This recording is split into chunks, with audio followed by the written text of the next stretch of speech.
का जड़ कर्म चेतन बंधकारु कर्म के अवसान का कह कर स्वरूप यथार्थ जग का जो किया उपकार है उसके लिए जिन वाणी माँ को वंदना शत बार है वंदना शत बार है वंदना शत बार है।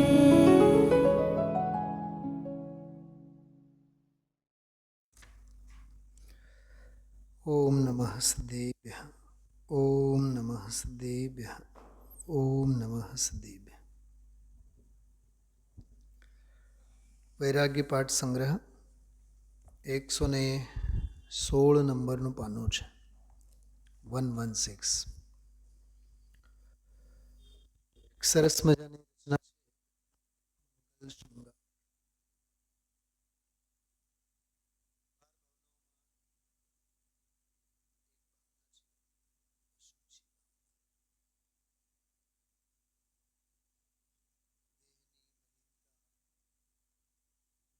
ગલિચ્છતા સારતા એનું બધું ચિંતન અશુચિ ભાવનામાં કરવામાં આવે છે. કૃપાળદેવના સાહિત્યમાં એક શબ્દ આવે છે સર્વ સંસારી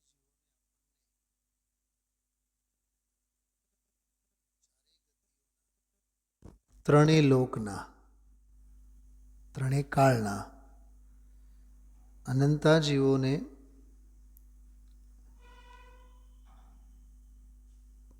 બાહ્ય સંયોગો સંબંધી મૂર્છા મમતા કદાચ ઓછી થાય કે છૂટી જાય, પણ દેહ સંબંધી મમતા તો 3 કાળમાં નથી છૂટતો.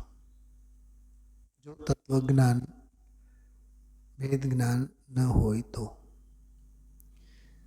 દેહ પ્રત્યે શરીર પ્રત્યે સંયોગો પ્રત્યે મમતા બની જ રહે છે. એને બહિરાત્મા કહેવાય, દેહમાં આત્મબુદ્ધિ કહેવાય, મૂંડ મિથ્યા દૃષ્ટિ કહેવાય. જેટલું અભક્ષ ભક્ષણ છે એ દેહ પ્રત્યેની મમતાને લીધે છે. જેટલી સ્વૈરાચારી વૃત્તિ છે એ દેહ પ્રત્યેની મમતાને લીધે છે. 5 ઇન્દ્રિયના વિષયોનો જેટલું પોષણ દેહ પ્રત્યેની મમતાને લીધે છે. જેટલો અસંયમ, અભક્ષ, અનીતિ, દુનિયાના કોઈ પણ પાપ તમે બોલો, યાદ કરો, એ બધા પાપો દેહ પ્રત્યેની મમતાને લીધે છે. રાત્રિનું જમવાનું, રાત્રિ ભોજન કેમ છૂટતું નથી? દેહાધ્યાસ, દેહની ચિંતા. દેહ કહેતા દેહની જ વાત નહીં, સંયોગો પાછળની પણ આંધળી દોડ લઈ લેવાની. એકબીજા સાથે કનેક્ટેડ છે નહીં. સુખ સુવિધા, ગાદડા ગોદડા, એસી, કુલર કોની સાથે સંકળાયેલા છે? દેહ સાથે સંકળાયેલા છે. સાવ ગરીબ હોઈએ એટલે પંખાથી કામ ચાલે, પૈસા આવે તો એસી જોઈએ. આ દેખીતી રીતે છે ને. તો આડકતરી રૂપે બહારના સંયોગો જીવના દેહાધ્યાસને જ પોષવામાં નિમિત્ત છે. એ એનો ગણિત. અને આપણે પણ સૌ સરસ મજાની ઘડિયાળ, ગળામાં ચેન, સોનાના ફ્રેમ, પુરુષો માટે તો શું ને, બીજું તો શું શૃંગાર હોય, ઘડિયાળ હોય, વીંટી હોય વધી વધીને. એ તો આમ ગળા પાસેથી એમ શર્ટના કોલરની નીચેથી બહાર ડોકીઓ કાઢતો ચેઇન હોય, બીજું શું હોય? ગામને ખબર તો પડવું જોઈએ ને કે ભાઈ આની પાસે આટલું સોનું દરદાગીના છે.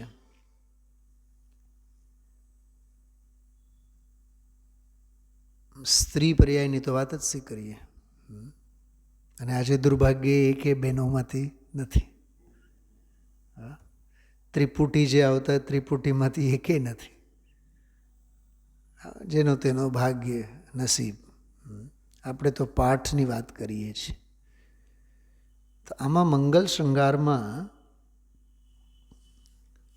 અંગે અંગમાં આભૂષણો ઘરેણાઓ પહેરીને દેહ મમતાને, દેહ સંબંધી એકત્વ બુદ્ધિને પુષ્ટ કરનારા જીવો, પોષનારા જીવો,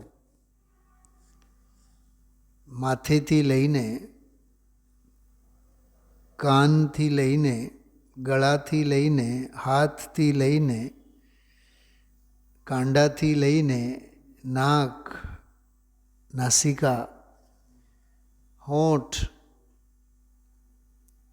એવી જ રીતે આગળ આખો ચહેરો, મોહરો, આંખ, આંખમાં કાજળ, કમરમાં કરધની, એવી રીતે પગમાં પાયલ, આ બધી જ બાબતોની લિસ્ટ આમાં લીધી છે. આમાં આ પાઠમાં છે. અને રાગી જીવ અંગે અંગમાં ઘરેણાઓથી દરેક અંગની શોભા સમજે છે. અને જ્ઞાનીને એ ઘરેણાઓ પાછળ રહેલી કશાયની રમત દેખાય છે. જોવાની દૃષ્ટિમાં કેટલો ફેર. અજ્ઞાનીને નાકમાં નથની હોય તો નાક દીપી ઉઠે. આમાં એક કડી આવશે. સારા વસ્ત્રો પહેર્યા હોય તો સામેવાળાને કેવું લાગે? બહુ સરસ, તમે રાજકુમાર જેવા લાગો છો, તમે તો બહુ સરસ લાગો છો. એટલે બધું કથન, બધો અભ્યાસ અને વર્તવાની રીતિ બધી દેહની. અને જ્ઞાનીને દેખાય છે અંદરમાં એનો આત્મા પીડાય છે. જ્ઞાનીને અંદરમાં વિષયાસક્ત જીવ દેખાય અને વિષયાસક્તિ દેખાય, એની વિષય લોલુપતા દેખાય.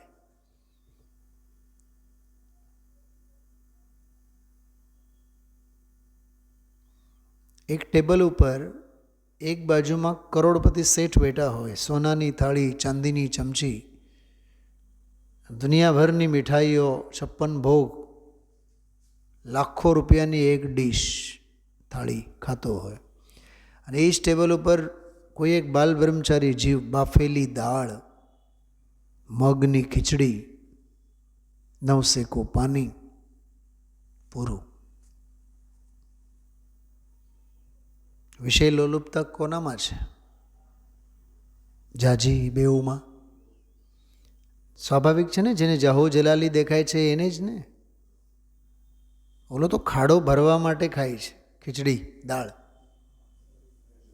આને તો વિષયના પોષણ માટે, ઓલાને તો વિષયાનુરાગ છોડવા માટે સાદું ભોજન, અને આને વિષયાનુરાગને વધારવા માટેનો 56 ભોગ છે.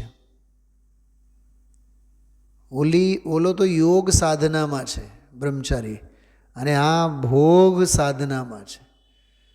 આ ભવ અને ભવના ભોગોની ઉપાસના કરે છે. ઓલો તો યોગની આરાધનામાં છે. ઓલો જ્ઞાતા દ્રષ્ટા છે, આ કરતા ભોગતા છે. આને ઓલાને માટે પંચમ ગતિ છે, આને માટે 4 ગતિઓ છે. એમાંય સૌથી પહેલાં નરક, કાં તો સૌથી પહેલાં ત્રિયંચ, કેમ કે નિગોધ 2 ઇન્દ્રિય વગેરે. ખ્યાલમાં આવ્યું? બેઉમાં યોગ માર્ગ અને ભોગ માર્ગ.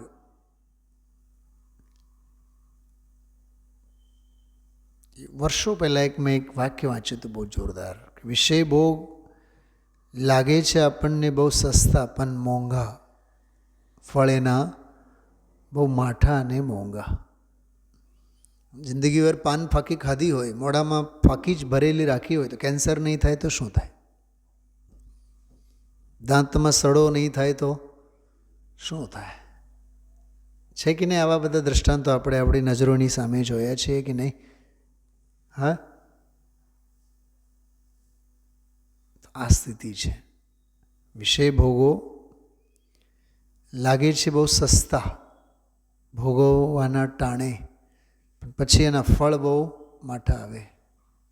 બહુ ગળ્યું ખાધું હોય, બહુ ગળ્યું ખાધું હોય તો ડાયાબિટીસ તો આવશે જ ને.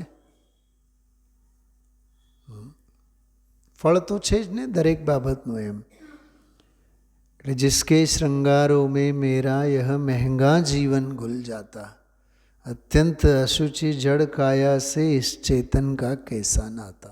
આ સ્થિતિ છે.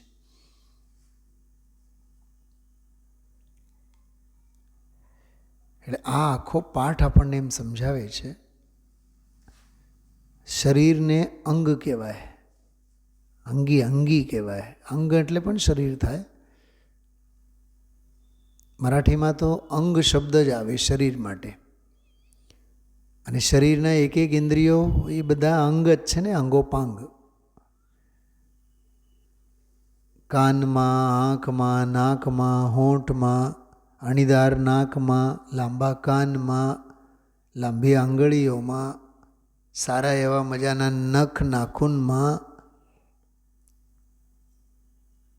હવે તો પંચમકાળમાં તો નાભીની સુંદરતા અને નાભીને પછી હીરા જડિત કરવું, એ પાગલપણું, એ ગાંડપણું પરાકાષ્ઠાએ છે.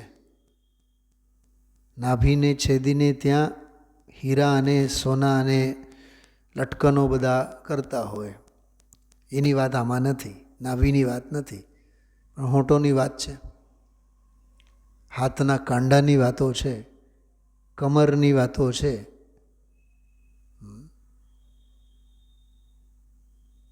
ઘણા લોકોને ટેવ હોય, 80 વર્ષના થયા હોય તોય કમરે કિચન મૂકે ને એમાં પછી છમ છમ છમ છમ અવાજ થતું હોય. એમાં પછી ચાંદીનું હોય તો પછી એના ડોલનું તો શું કહેવું. પછી આ મંગળ શૃંગાર આપણને એમ સમજાવે છે, શીલ જેવો કોઈ શૃંગાર નથી, સંયમ જેવો કોઈ શૃંગાર નથી, સમતા ભાવ જેવો કોઈ શૃંગાર નથી. બહારનું જે બધું દેખાય છે ને દામજીભાઈ, એ શૃંગાર ન કહેવાય, એને વ્યભિચાર કહેવાય. એ વ્યભિચાર છે, શૃંગાર નથી. પોતાના વિષય ભોગોની વૃત્તિ વધે અને સામેવાળાના પણ વિષય ભોગોની ભાવના વધે, ઉદ્યુક્ત થાય. તો પોતાનો એ વ્યભિચાર વધ્યો, સામેવાળાના પણ વ્યભિચાર વધાર્યા. બેઉના વ્યભિચારના ભાવમાં જ નિમિત્ત થયા ને એ શૃંગાર. સીતાજી અશોક વાટિકામાં હતા, કયા પાર્લરમાં જતા મહિનાઓ સુધી, તો એના જેવી કોઈ સુંદર નારી નહીં, કેમ કે શીલને લઈને બેઠા હતા. શીલ જેવો કોઈ સૌંદર્ય નહીં. હવે 2026માં જુવાનિયાઓને આ વાત સમજાવવા જાઓ, ક્યાંથી એને સમજાય? કેટલું પ્રાસંગિક છે આ. તો અંગ અંગમાં મમતા. આખી બિરાદરીમાં, આખા કુટુંબમાં જરીક પોતાની હાઇટ, હેલ્થ, બોડી અને રંગ વાન હોય ને, ગોરું બોરો વાન હોય તો આમ જગારા મારે. અમારા ઘર પરિવારમાં બધા કાળા, અમે એક જ ગોરા. ત્યારે એને યાદ કરવું જોઈએ, તું ક્યાંક પૂર્વ ભાવમાં અમેરિકા, લંડનમાં પેદા થયેલો હોય અંગ્રેજ તરીકે. અંગ્રેજોના બધા ધોળા જ હોય, ધોળિયા જ કહેવાય છે એ લોકો. એના થોડાક સંસ્કાર બાકી હોય અને અહીંયા આવીને તું, નહીં તો જાઓ ડૉક્ટર પાસે તપાસી આવો, લોહી કમ હશે.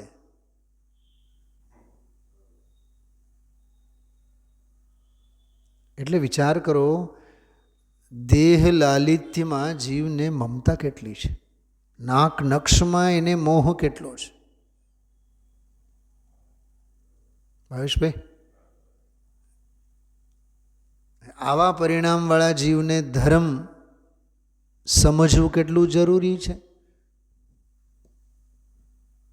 ગુરુદેવશ્રી એક દાખલો આપતા કે મેં તો 80 વર્ષ થયા, કોઈ દી હૂંઠ હોંપડી નથી અને કોઈ દી ટીકડી ખાધી નથી અને કોઈ દી દવાખાનાના પગથિયા ચડ્યા. તું રામનાથ પરાણા ચડીશ, ચિંતા નહીં કર.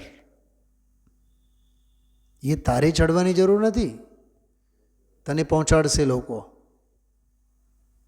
શેનો અભિમાન છે આ? દેહાધ્યાસ.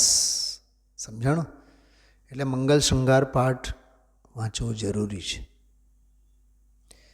જ્ઞાનીને જેમાં સાર્થકતા દેખાય, અજ્ઞાનીને જેમાં દેહ શૃંગારમાં સાર્થકતા દેખાય, જ્ઞાનીને એમાં મહાનિરર્થકતા દેખાય, મૂંઢતા દેખાય.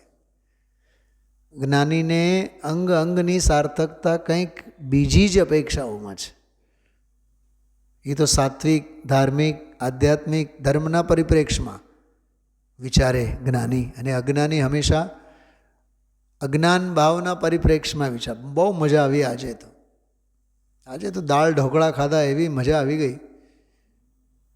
જ્ઞાનીને શું દેખાય? દાળ ઢોકળા ખાધા, હવે 2 દિવસ પેટ સાફ નહીં થાય, સ્વાધ્યાય બગડશે. જ્ઞાનીને એવું દેખાય, કેમ કે જ્ઞાનીની સોચ આત્મિક હોય અને અજ્ઞાનીના સોચ વિચાર હંમેશા ભૌતિક જ હોય. ભૌતિકવાદી જેવો કોઈ મૂંઢ નથી અને આધ્યાત્મિક જેવો કોઈ જ્ઞાની નથી. એટલે આધ્યાત્મિક થાવ, ભૌતિકતાવાદને નોત્રોમાં. કેટલો આમાં છુપાયેલો ભાવ છે એમ. તો વાંચીએ છીએ આપણે આ એક જ સ્વાધ્યાયમાં, કોશિશ કરશું આપણે, અને ઉમ્મીદ છે મને પૂરું જ કરીએ કે એક સ્વાધ્યાયમાં પૂરો એક પાઠ થાય. મસ્તક કા ભૂષણ ગુરુ આજ્ઞા, ચૂડામણી તો રાગી માને. જો એક જ લીટીમાં મસ્તકની શોભા શેમાં છે એની વાત કરીએ તો કહે છે જ્ઞાની કોને માને છે કે મસ્તક કા ભૂષણ ગુરુ આજ્ઞા. ભૂષણ એટલે આભૂષણ, ઘરેણું. તો મસ્તકનું આભૂષણ તો ગુરુની આજ્ઞા છે. ગુરુની આજ્ઞા માનવામાં મસ્તકની શોભા છે, બાકી સડેલો નાળિયેર છે. તુંડ મિજાજી કહીએ એને. દુનિયા તો એમ માને કે ચૂડામણી પહેરીએ, નથી ઓલા ક્રાઉન બ્રાઉન પહેરે, માથે પીનું ભરાવે અને શણગારે, બધું ચૂડામણી માથે જે પહેરવામાં આવે. અજ્ઞાની માને રાગી, એમ માનજો. ચૂડામણી તો રાગી માને. મસ્તક કા ભૂષણ ચૂડામણી તો રાગી માને. રાગીને ચૂડામણી પહેરાવે એટલે મજા આવી ગઈ, માથું દીપી ઉઠ્યું. અને જ્ઞાની કહે છે ભાઈ ગુરુની આજ્ઞા માનો, એ મસ્તકની શોભા છે.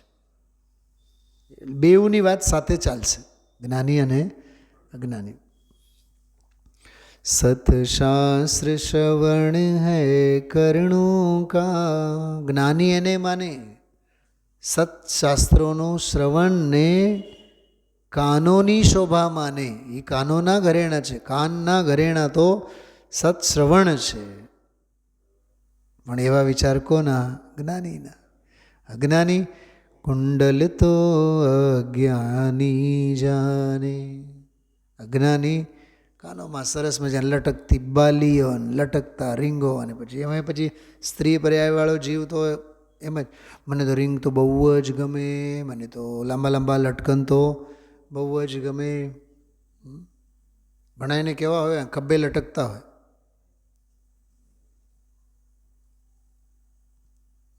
ઘણા તો ડાયમંડ પ્રેમી તો નહીં, મને તો નહીં, સોનો બોનો ને, આપણે તો ડાયમંડ પેદા થયા ત્યારથી ડાયમંડ જ પહેર્યા છીએ.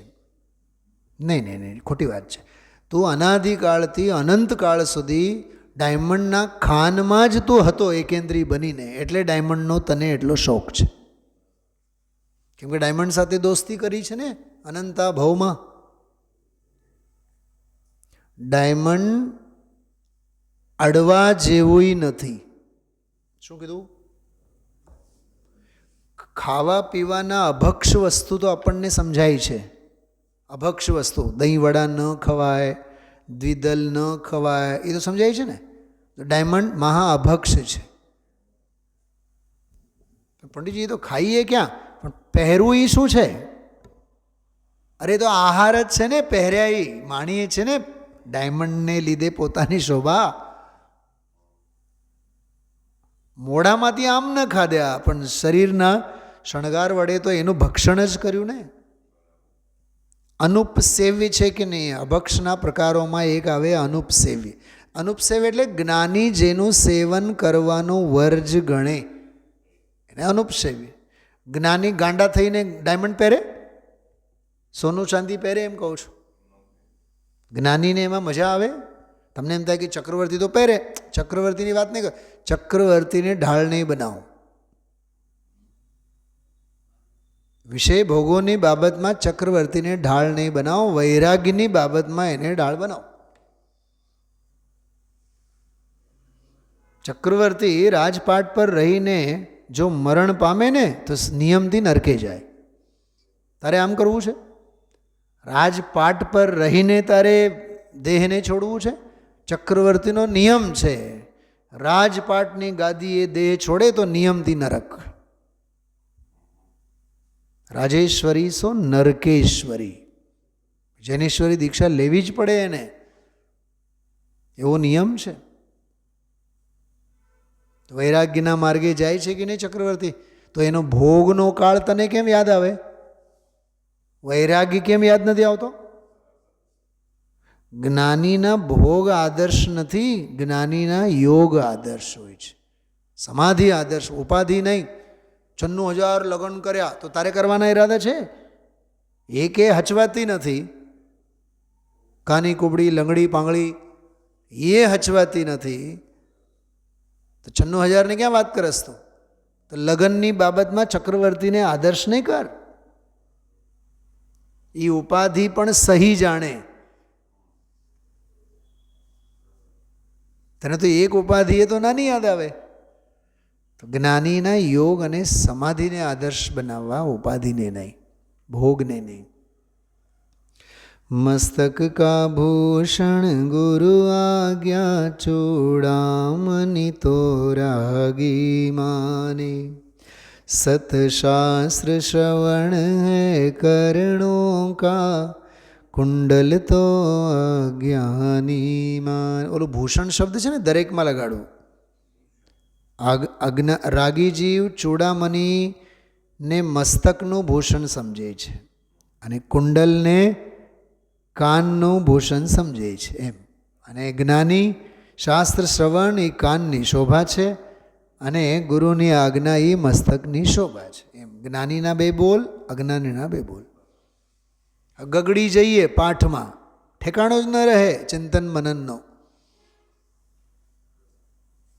ક્યાં કેવી રીતે એમાં અર્થ ઘટિત થાય સમજવું જોઈએ. આગળ વધીએ. हीरों का हार तो व्यर्थ, कंठ में सुगुणों की माला भूषण. जो ज्ञानी શું માને? हीरों का हार तो व्यर्थ, कंठ में, ગળામાં હીરાઓની માળા બરાબર પહેરવું એ વ્યર્થ છે. ખરેખર તો હીરાની માળા નહીં, સદ્ગુણોની માળા પહેરવી જોઈએ. આવું માનવું છે જ્ઞાનીનું. બોલો, ડાયમંડના હારની તો પડી હોય અજ્ઞાનીને, પણ સદ્ગુણોની માળાની ક્યાં પડી છે? જ્ઞાન, દર્શન, ચારિત્ર, શ્રદ્ધા મારી નિર્મળ થાવ, જ્ઞાન મારો ચોખ્ખો થાવ, ચારિત્ર મારો સ્થિર થાવ, એની ક્યાં જીવને પડી છે? એટલે બધો વધારો બહારનો જ. कर पात्र दान से शोभित हूँ, कंगन हथ फूल तो हैं दूषण. પાત્ર દાન એ હાથની શોભા છે, જ્ઞાની એમ માને છે. અને અજ્ઞાની હાથ ફૂલ, હાથોમાં આંગળાઓમાં વગેરે ફૂલો પહેરે ને, તો એવી રીતે અજ્ઞાનીની માન્યતા. जो घड़ी हाथ में बंधी हुई, वह घड़ी यहीं रह जाएगी. जो घड़ी आत्महित में लागे वह कर्म બંધ વિનશાયેગી. શું કીધું? આજકાલ સ્માર્ટ વોચનો જમાનો છે. માણસો કેટલા સ્માર્ટ થયા, કાંડા સ્માર્ટ થઈ ગયા સ્માર્ટ વોચ પહેરીને. ઘડિયાળમાં સમય જોઈને સ્વાધ્યાયમાં ન જાય, હા ઘડિયાળમાં સમય જોઈને એરપોર્ટે પહોંચી જાય. ખાવા પીવાના ટાઈમને સાચવે. ઘડિયાળનો સદુપયોગ શેમાં કરવો જોઈએ? સ્વાધ્યાય આદિકમાં કરવો જોઈએ ને, સમયસર પહોંચવા માટે. તો જો ઘડી હાથ મેં બંધી હુઈ વહ ઘડી અહીં રહે જાયેગી. બોલો, જો ઘડી આત્મહિત મેં લાગી. આખો કેવો મસ્તીનો ઘડી એટલે અહીંયા સમય, જે સમય આપણે આત્મહિતમાં લગાડીએ વહ કર્મ બંધ વિનશાયેગી. બ્રેસલેટ કહો બહેનોની ભાષામાં, ઘડિયાળ, એ બધી બાબતો એમાં. નાકની નોંધ લે છે. જો નાક મેં નથની પડી હુઈ વહ અંતર રાગ બતાતી હૈ. હવે નાકમાંની નથની છે ને, નથ, જ્ઞાનીને શું દેખાય છે? એમાં અંદરનો રાગ દેખાય છે નાક પ્રત્યે. અચ્છા, બીજી એક વાત, નાકની બહાર લટકતી નથમાં તો નાકની શોભા દેખાય છે, પણ નાકના અંદરમાં જે ગુંગા દેખાય છે એમાં કેમ વૈરાગી નથી થતો?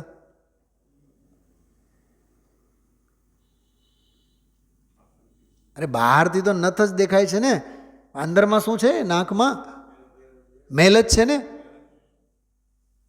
તું પોતે અડીશ તોય 4 વખત હાથ ધોઈશ. તું મહામલિન છે ને. એ તો તમે નાકના બંને બાજુથી નિર્ણય કરો ને. જો नाक में नथनी पड़ी हुई वह अंतर राग बताती है. श्वास श्वास में प्रभु सुमिरन से नासिका शोभा पाती. वाह, जो જ્ઞાનીની સોચ કેવી! અજ્ઞાની તો નથ પહેરે એટલે નાક દીપી ઉઠે. અજ્ઞાની શું કહે છે? ભાઈ અંદરનો રાગ બતાવે છે. શ્વાસે શ્વાસે પ્રભુનું સુમિરન કરે તો નાકની શોભા છે ને જ્ઞાનીની. હા, મંગલ શૃંગાર શબ્દ પણ કેવો છે? મંગલ શૃંગાર. રાગીનો બધો અમંગલ શૃંગાર, એટલે મેં એને માટે વ્યભિચાર શબ્દ વાપર્યો. તો શૃંગાર મંગલ કે અમંગલ? અજ્ઞાનીની અપેક્ષા બધું અમંગલ, જ્ઞાનીની અપેક્ષા બધું મંગલ. जो नाक में नथुनी पड़ी हुई वह अंतर राग बताती है. श्वास श्वास में प्रभु सुमिरन से नासिका शोभा पाती है. होठों की यह कृत्रिम लाली पापों की लाली. આ રૂવાટા ઊભા થયા ભાઈઓને તો સાંભળે તો. ક્યાંક જવું હોય, પાર્ટીમાં તૈયાર થવું હોય તો જે લિપસ્ટિક આવે ને, લિપસ્ટિક, હોઠોં કી કૃત્રિમ લાલી. શું લખ્યું છે આગળ? પાપોં કી લાલી લાએગી. એટલે નરક નિગોદમાં પહોંચાડશે એમ કહે છે. કેમ કે એ જે બને છે, લિપસ્ટિક વસ્તુ જે બને છે, કેવા કેવા કૂણા કૂણા તાજા જન્મેલા પશુઓને મારીને એ બને છે.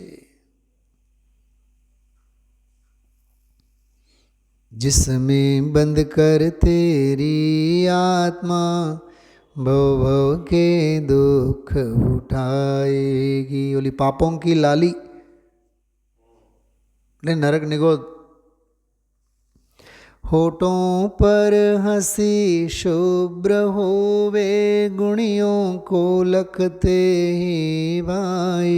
जो આ હોઠની બીજી એક વાત કરી, હાસ્ય તો રેલાવવું જોઈએ ને, જ્ઞાનીઓને જોઈને પ્રસન્નતા થવી જોઈએ. ये होठ तभी होते शोभित तत्वों की चर्चा मुख आई. બોલો, તત્વ ચર્ચા મુખેથી થાય એ હોઠોની શોભા છે. માત્ર લાલીમાં પોતવાથી હોઠ શોભતા નથી. એ પાપોની લાલીમાં લાવશે એમ. હજી જો મોડાની શું કહેવાય પાર્લરવાળાની ખબર લીધી છે.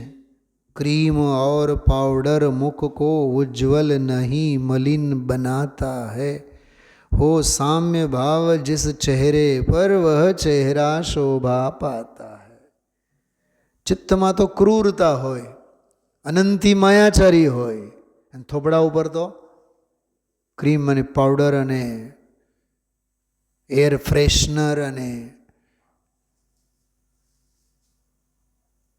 જો લખ્યું છે આમાં, क्रीम और पाउडर मुख को उज्ज्वल नहीं मलिन बनाता है, हो साम्य भाव. वाह, समता भाव जो हसे चेहरा ऊपर तो चेहरो एमनेम ज शोभा पामे. आँखों में काजल शील का हो और लज्जा पाप कर्म से हो. બહુ અદ્ભુત વાત છે આ. પાપ કર્મોથી છૂટવાની ભાવના, એનું નામ લજ્જા. ઘરે જઈને પૂછજો, નામ છે, નામનો અર્થ આ છે. ખોટા કાર્યોથી નિવૃત્તિની ભાવના, એનું નામ લજ્જા. નઠારા કશાય ક્રિયાથી નિવૃત્ત થવાના ભાવ, એનું નામ લજ્જા. पाप कर्म से हो लज्जा. અહીંયા તો શરમના અર્થમાં છે. આંખોं में हो काजल सील का. બોલો, આંખોમાં, નેત્રમાં ब्रह्म तेज शील रहे. स्वामी का रूप बसा होवे, हरुनाता केवल धर्म से होवा. ધર્મ સાથેનો નાતો અને સ્વામી કા રૂપ બસા હોવે. ટૂંકમાં આમ તો સ્ત્રી માટે તો પોતાના પતિનું રૂપ હોવું જોઈએ, બસ એટલું જ કહેવા માગે છે. અને સિદ્ધાંતના સંદર્ભમાં લઈએ તો 3 લોકના નાથ જનેન્દ્ર ભગવાનનું રૂપ જેના હૃદયમાં રહેવું જોઈએ. હવે કમરની કરધની, જો કમર કરધની સે સુંદર માને ઉસ સમ હૈ મૂડ નહીં. કમરમાં કરધની લટકાવે ને, ચાવી અને કિચન અને બધું, તો કહે છે માને ઉસ સમ હૈ મૂડ નહીં. એના જેવો કોઈ મૂંડ નથી આ દુનિયામાં. જો કમર ધ્યાન મેં કસી ગઈ. વાહ, આ જોરદાર છે. ધ્યાન માટે કસેલી કમર હોય તો કમરની શોભા છે, કરધની માટે નહીં. ઉસસે સુંદર હૈ નહીં કહી. ખ્યાલમાં આવ્યો? ધ્યાનમાં કસેલ કમર એટલે. હા, મેં આ સવારે પણ કીધું હતું. સ્વાધ્યાયમાં કેમ મોડા આવાય છે, મંદિર કેમ છૂટી જાય છે, સ્વાધ્યાય કેમ છૂટી જાય છે? કેમ કે ભાવના જ અમારી, એને માટે આપણે કમર જ નથી કસતા. શોપિંગમાં જવાનું હોય તો, રખડવા ફરવા જવાનું હોય તો બોલો કેવા કમર કસીને તૈયાર થઈએ. કમર કસવું એટલે પૂરેપૂરી તૈયારી, પૂર્વ તૈયારી સાથે. એ મંદિરની બાબતમાં ન હોય, સામાયિકની બાબતમાં ન હોય, સત્સંગની બાબતમાં ન હોય. કમર જ ભાંગેલી હોય, કેડ જ ભાંગેલી હોય ધાર્મિક ક્રિયાઓની બાબતમાં. છે ને વાસ્તવિકતા. હા, કમર કસવી એટલે પૂરેપૂરો પુરુષાર્થ. વિષય ભોગોમાં તો કમર જ કસેલા હોય આપણા. અને ધાર્મિક ક્રિયાઓની બાબતમાં કમર ભોંય ભેગી થયેલી હોય. એમ જ છે ખરેખર તો. હા, જો કમર ધ્યાન મેં કસી ગઈ, ઉસસે સુંદર હૈ નહીં. આ કમર કસવાની વાત એમ ભાવેશભાઈ, મને તો સમયસારની એક વાત આવી. બદ્ધ કક્ષા યમ એમ લખ્યું છે પ્રવચનસારમાં. મોહની સેના ઉપર વિજય પ્રાપ્ત કરવાનો જો આ ઉપાય છે, તો અમે મોહની સેના ઉપર વિજય પ્રાપ્ત કરવા માટે અમે અમારી કમર કસી લીધી છે. પ્રવચનસારમાં છે, ત્યાંથી એ વાત લીધેલી છે. કમર કસો.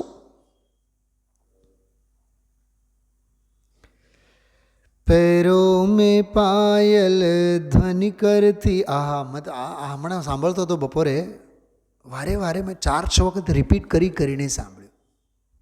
પગમાં પાયલ હોય ને, પેંજન કહો, પાયલ કહો, એની જે મીઠી મધુરી અવાજ આવે, આમાં કવિ કહે છે એ અંદરના દ્વંદ્વને બતાવે છે.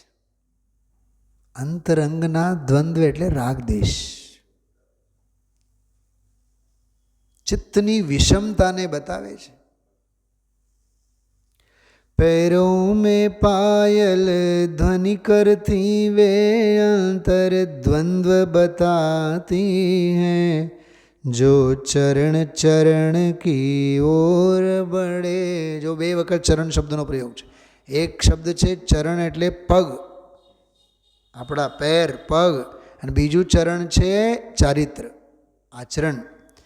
જો ચરણ ચરણ કી ઓર बढ़े ઉનકે સન્મુખ શર્માતી હૈ. હવે જો બહુ સરસ. જડ વસ્ત્રોं से तो तन सुंदर रागी लोगों को दिखता है. રાગીઓને બાહ્ય વસ્ત્રાભૂષણથી સુંદરતા લાગે. અરે બીજાને લાગે કે નહીં લાગે, પણ નવા લુગડા પહેર્યા બાદ 10 વખત તો 10 જણાને પૂછે કે હું કેવી લાગુ છું,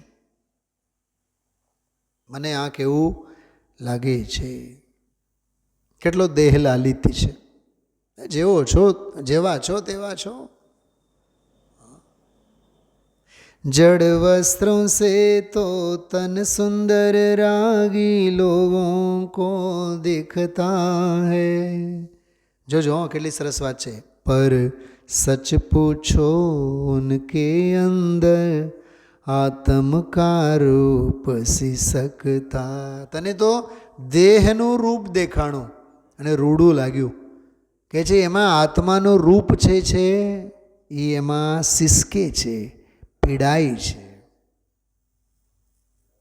દર્દ સહે છે. હવે 12, 13, 14, 15 છેલ્લા 4 છે ને આખી સાધનાની વાત છે. એમાં એક સત્પાત્ર જીવ જ્ઞાનાંબર ઓઢીને રાગાંબરને છોડીને, શું કીધું? જ્ઞાનાંબર જ્ઞાનરૂપી વસ્ત્રોને પહેરીને રાગરૂપી વસ્ત્રોને છોડે છે. પછી આગળ કેવો એ વધે છે. જો સળંગ આપણે પાઠ લેશું તમને સહેજે સમજાઈ જાય એવું છે. જબ બાહ્ય મુમુક્ષુ રૂપ ધાર જ્ઞાનાંબર કો ધારણ કરતા. અહીંયા જ્ઞાનાંબરને ધારણ કરવું એટલે તત્વજ્ઞાન. અત્યંત મલિન રાગાંબર તજ, એ કષાય રૂપી રાગના અંબરને છોડે છે સુંદર શિવરૂપ પ્રગટ કરતા. એકત્વ જ્ઞાનમય ધ્રુવ સ્વભાવ હી એકમાત્ર સુંદર જગ में. સમયસાર ત્રીજી ગાથા. जिसकी परिणति उसमें ठहरे वह स्वयं विचरती शिव मग में. મોક્ષ માર્ગમાં એ વિચરતો થાય. વહ સમવ શરણ में સિંહાસન પર ગગન મધ્ય શોભિત હોતા. અરહંત અવસ્થા, આના પહેલાં મુનિ અવસ્થાની વાત થાય, હવે અરહંત અવસ્થા પણ આવી જાય. રત્ન ત્રય કે ભૂષણ પહેને અપની પ્રભુતા કો પ્રગટાતા. પોતાની પ્રભુતાને પ્રગટ કરે. અરહંત અવસ્થા 4 ઘાતિયા કર્મોનો અભાવ, અનંત ચતુષ્ટય સંપન્ન દશા.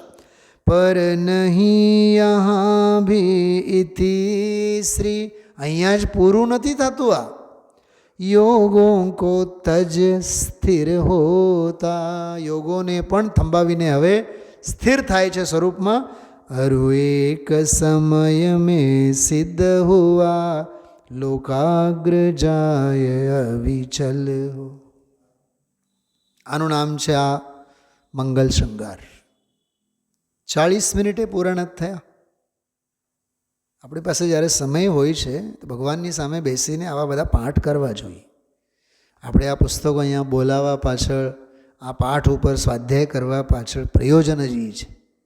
બીજી બધી વિકથાઓમાં સમય ગુમાવવા કરતાં આ બધો પાઠ કરવો જોઈએ. રોજ એક વખત પાઠ કરવામાં આવે ને તો ખ્યાલ આવે કે શૃંગાર કરીએ છીએ કે વ્યભિચાર સેવીએ છીએ, દેહાધ્યાસ પોસાય છે કે આત્માનો રસ પોસાય છે. અંગ અંગની વ્યર્થતા ખ્યાલમાં આવે અને અંગ અંગની સાર્થકતા સમજાય. વિચારજો. ઓમ નમઃ સિદ્ધિભ્ય.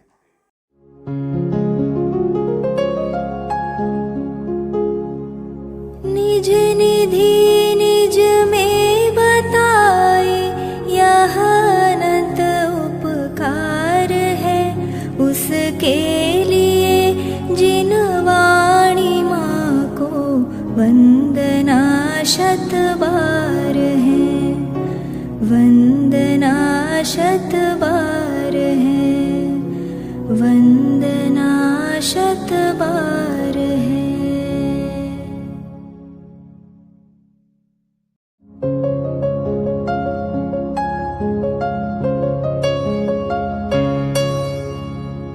जिन वाणी भारती तो ही जपो दिन रैन, जो तेरी शरणा गहे सो पावे सुख चैन.